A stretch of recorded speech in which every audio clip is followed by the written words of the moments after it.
আমি জানি না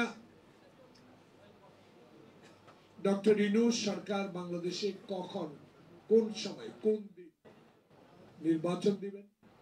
নিশ্চয়ই বাংলাদেশের 16 বছরে নির্যাতিত দলগুলোর পক্ষের কথা ওনাকে অবশ্যই শুনতে হবে।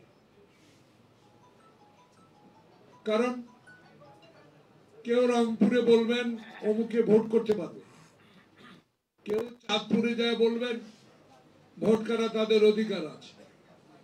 এইসব প্রশ্নের জবাব আমি এইভাবে দিতে চাই, সরকারের দায়িত্ব প্রাপ্ত হয়ে অনুগ্রহ করে এমন কথা বলার প্রয়োজন নেই যেই কথায় এই মুগ্ধ খোকনের রক্তের বিনিময়ে অর্জিত এই দ্বিতীয় স্বাধীনতাকে কলঙ্ক করে। আমি ক্ষুদ্র রাজনৈতিক কর্মী, আমি খালি পায়ে যুদ্ধ করা একজন সৈনিক। আমি কোনোদিন অস্ত্র জ্বালাতে জানতাম না, অস্ত্র ট্রেনিং দিয়েছি।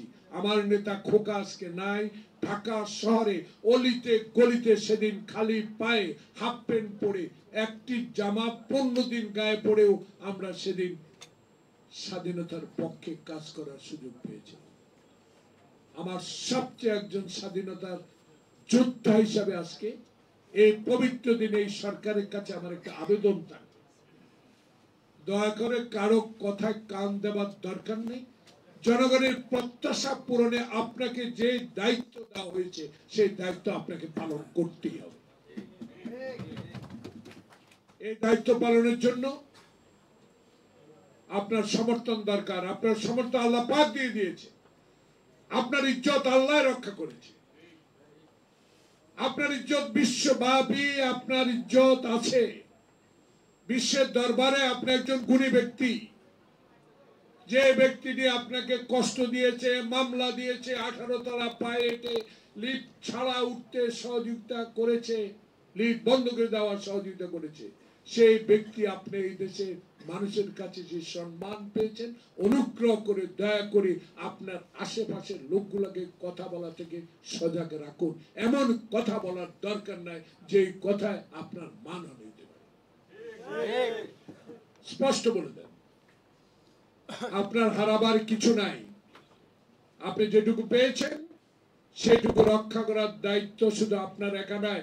যাদেরকে আপনি পছন্দ করে এই মানুষদেরকে, নির্যাতিত মানুষদেরকে চালাবার সহযোগিতা করার জন্য শপথ বাক্য পাঠিয়ে আপনার পাশে বসিয়েছেন, তাদের উদ্দেশ্যে আমার স্পষ্ট বক্তব্য, একজন রাজনৈতিক কর্মী হিসেবে, ডিসেম্বর মাসের যোদ্ধা হিসেবে অনুগ্রহ করে কথাবার্তাগুলো সংযম করে বলেন, যেটা মানুষের মনে করে দুঃখ আসবে। আমার মনে পড়ে 2011 সালে 6 জুলাই যে নির্মম ঘটনাটি ঘটল, সেখানে একজন প্রিয় সাংবাদিক গতকালকে আমাকে ডিপ্লোমা ইঞ্জিনিয়ার্স ইনস্টিটিউটে আমার শ্রদ্ধেয় শিক্ষক ভিসি, যার অধীনে আমি ছাত্র ছিলাম, আনোয়ারুল্লাহ স্যার প্রধান অতিথি ছিলেন। আমাকে যে গেঞ্জিটি পরে আমি সেদিন মিছিলে অংশগ্রহণ করেছিলাম, সেই গেঞ্জিটি সে সংরক্ষণ করেছে কিভাবে আমি জানি না। কোনদিন ওর সাথে আমার প্রতিদিন এই প্রেস ক্লাবে দেখা হয়, কিন্তু কোনোদিন বলে নাই। গতকালকে একটা অনুষ্ঠানের মাধ্যমে বাংলাদেশ ক্রাইম রিপোর্টার্স ওই গেঞ্জিটি আজকে 12 বছর হয়ে গেল, এত সুন্দর করে সুরক্ষা করেছেন, সেটা আমাকে হস্তান্তর করা। এই জন্য আমি প্রথমেই শ্রদ্ধেয় সাংবাদিক বন্ধুগণ, আমি ছোট্টবেলায় ক্লাস 6-এ পড়তে আমি অবজারভার পত্রিকা পড়ার চেষ্টা করছিলাম। ইংরেজি এত বুঝতাম না।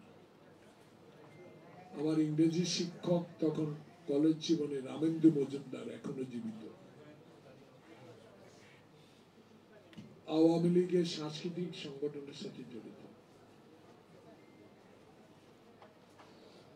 উনি বিয়ে করেছেন নাট্যের জগতের একজন নেত্রী মানে ফেরদৌসীকে। অনেক জমিদার বংশের ছেলে, লক্ষ্মীপুর তার বাড়ি, অনেক বড় জমিদার বংশ।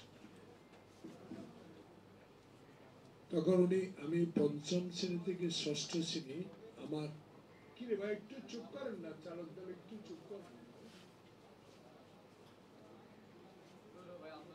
আমি ওনার সাথে যোগাযোগ করার চেষ্টা করি শুধু ইংরেজিটা শিক্ষার জন্য, শিখছি পড়িয়ে কথা। যাক, এটা বলার অর্থ এই, সাংবাদিক বন্ধুগণ, তখন থেকে সংবাদপত্রের প্রতি, সাংবাদিকের প্রতি যারা ভালো লেখেন তাদের প্রতি আমার একটা সম্মান আলাদা থাকে। আজকে পবিত্র জুম্মার দিনে আল্লাহ পাকের কাছে আপনাদের জন্য দোয়া করি। কে কোন মতের সেটা বড় নয়, বড় হলো একটাই, বিগত 16.5 বছর আপনারা আমাদেরকে, ক্ষুদ্র ব্যক্তিদেরকে যেভাবে রক্ষা করার চেষ্টা করেছেন, সেজন্য আজকে এই পবিত্র জুমার দিনে আপনাদের জন্য আল্লাহর কাছে চালক দলের পক্ষ থেকে দোয়া করি, আল্লাহ পাক যেন আপনাদেরকে সেই দোয়া কবুল করে। আমি রহমতুল্লাহ সম্বন্ধে এই জন্য বলতেছিলাম, তখন মিটিং করার কোনো অধিকার ছিল না। আমার সেই রক্তাক্ত ছবিগুলো নিয়ে এসে একটা মিটিং এর আয়োজন করেছে আমার বন্ধু ইলিয়াস নাই। অনেকে এখানে ছিলেন, ছোট্ট ছিলেন। সেদিন একজন সাব ইন্সপেক্টর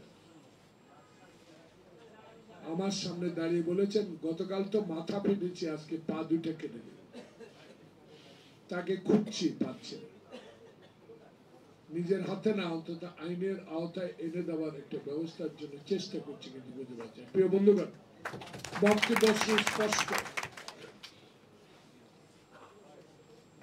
জাতীয়তাবাদী শক্তিকে নির্মূল করার আরেকটা ষড়যন্ত্র চলছে। শহীদ জিয়ার আদর্শকে আবারও বাংলাদেশের জনগণের মন থেকে সরিয়ে নেবার আরেকটা দুষ্ট চক্রান্ত চলছে বলে আমি ক্ষুদ্র একজন রাজনৈতিক কর্মী হিসেবে মনে করি। অবশ্যই আমার নেতারা আমার চেয়ে গভীরভাবে এই বিষয়ে চিন্তা করছেন এবং করবেন। বাংলাদেশের 4 মাস প্রায় শেষ, এখনো যদি 18 কোটি মানুষের সামনে সবচেয়ে সরকার প্রধান যিনি, তার মুখের কথা, বক্তব্য, ভাষণ, পরের দিন যদি তার একজন কর্মকর্তা আরেক মন্তব্য প্রকাশ করেন, তাতে গণমাধ্যমে প্রকাশিত সংবাদের প্রতি মানুষের মন খারাপ হয়ে